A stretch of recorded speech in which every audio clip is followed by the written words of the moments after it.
Hello, आज doctors day है तो हैप्पी डॉक्टर्स डे। मैं एज ए डेंटिस्ट आप लोगों को डॉक्टर्स डे पे डेंटल अवेयरनेस के लिए दो चीज़ें बता रहा हूँ।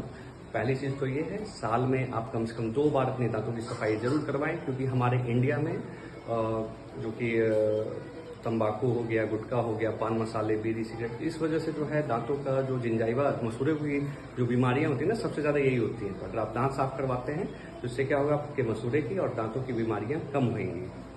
दूसरी बात यह है कि जैसे हम लोग दातुन से ब्रश करते हैं, कुछ लोग गांव देहात में होते हैं जो दतमन जो बोलते हैं, तो दतमन अगर आप लोगों को यूज करना है तो नीम का हो, नीम का दतमन यूज करते हैं तो नीम का रस आपके अंदर आता है, दांतों में आता है तो वो फायदा करता है। तो उसका यूज करने का जो तरीका है कि आप नीम के दतमन को अपने उसको अच्छे से चबाइए, उसको लोरी पे नहीं छोड़ना है, अपने दांतों से उसको चबाना है, और जब वो सॉफ्ट हो जाएगा तो फिर उससे ब्रश करना है।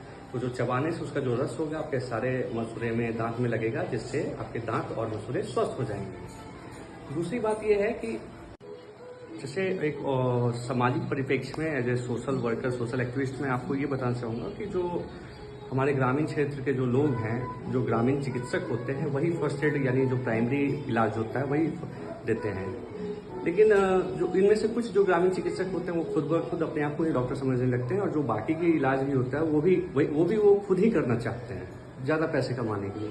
यहाँ पे वो गलत हो जाते हैं। जहाँ पे जब आपके एक्सपर्टाइज से जो केस आगे है उसको आगे डॉक्टर के पास रेफर करिए, आगे भेजिए। ये आपके लिए भी अच्छा है और उस मरीज के लिए भी अच्छा है। सेकेंडली मैं आपको ये बताना चाहूँगा कि जैसे शहरों में क्या होता है, बहुत सारे नर्सिंग होम्स होते हैं। उसमें क्या होता है कि आपको कोई भी इमरजेंसी होता है, आप अपने मरीज को लेकर वहाँ चले जाते हैं।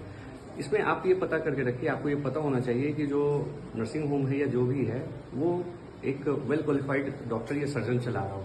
ठीक है ना, हमारे शहर में है जो डॉक्टर से और सर्जन से नर्सिंग होम चला रहे हैं। जैसे हमारा अनुमंडलीय अस्पताल है, रेफरल अस्पताल मुकामा में है। लेकिन इमरजेंसी या कोई भी चीज के कारण, किसी की भी बात की वजह से आप ऐसे हॉस्पिटल या नर्सिंग होम में चले जाते हैं जहां पे जो सर्जरीज वगैरह जो होते हैं वो पटना या बेगूसराय के जो डॉक्टर्स होते हैं उनके जो ओटी असिस्टेंट यानी जैसे जो ओटी असिस्टेंट्स होते हैं, वो जिनको हम कंपाउंडर आप लोग बोलते हैं, वो आके सर्जरीज वगैरह करते हैं।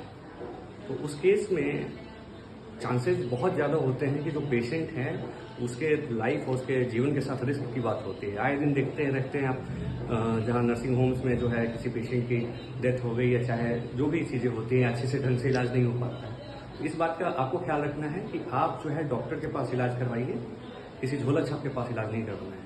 इस डॉक्टर्स डे पे मैं अपने तरफ से आपको ये मैसेज देना चाह रहा हूँ कि आप डॉक्टर्स को ढूंढिए, डॉक्टर से इलाज करवाइए। आपके शहर में बहुत अच्छे से